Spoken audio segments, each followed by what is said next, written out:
राजधानी दिल्ली से महज 110 किलोमीटर दूर हरियाणा के नूंह जिले में खनन माफिया के हाथों बेदर्दी से मारे गए डीएसपी सुरेंद्र सिंह के अंतिम संस्कार से पहले ही प्रदेश सरकार ने बृहस्पतिवार सुबह इस पूरे मामले की जुडिशियल इंक्वायरी कराने का फैसला ले लिया।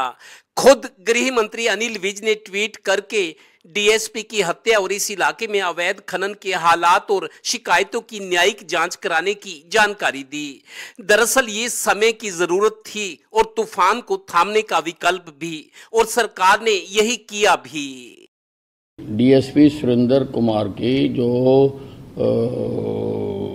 माफिया ने डंपर से कुचलकर हत्या कर दी है, उसकी जुडिशियल इंक्वायरी करवाई जाएगी और उस क्षेत्र में जो इलीगल माइनिंग हो रही है उसकी भी जांच कराई जाएगी। अब सवाल ये है कि ऐसे हालात पैदा ही क्यों हुए।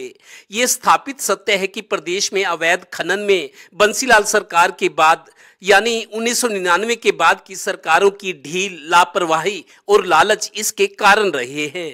पिछले कई साल से खासकर रेत के खनन में सत्ता से जुड़े लोगों, अफसरों और बिजनेसमैन में ये कमाई करने की ललक जगती रही। पानीपत हो, सोनीपत या फरीदाबाद, इन जिलों में अब भी सियासत और बिजनेस से जुड़े कई लोग खनन में पार्टनर हैं।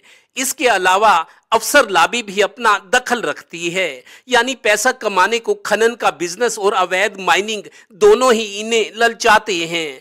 अब इतना बड़ा कांड होने के बाद इस विभाग के मंत्री, अफसर और निगरानी तंत्र जवाबदेही से कैसे बच सकते हैं? कम से कम ये गारंटी तो अब दे ही दें कि जो हुआ सो हुआ, अब ऐसा नहीं होने देंगे। विभाग, मंत्री और सरकार इस मामले में अपनी विश्वसनीयता बहाल करें। एक सवाल ये भी कि अगर पड़ोसी राज्य पंजाब में वहां की सरकार माइनिंग माफिया पर हाथ डाल सकती है तो हरियाणा में क्यों नहीं? वैसे भी अपने गृह मंत्री अनिल विज साहब हैं, जो डिस्ट्रिक्ट ग्रीवेंस कमेटी की मीटिंग में अक्सर याद दिलाते हैं, मेरा नाम अनिल विज है। सहयोगी श्रीनिवास के साथ Devendra Kathoria, total news, Panipat bureau.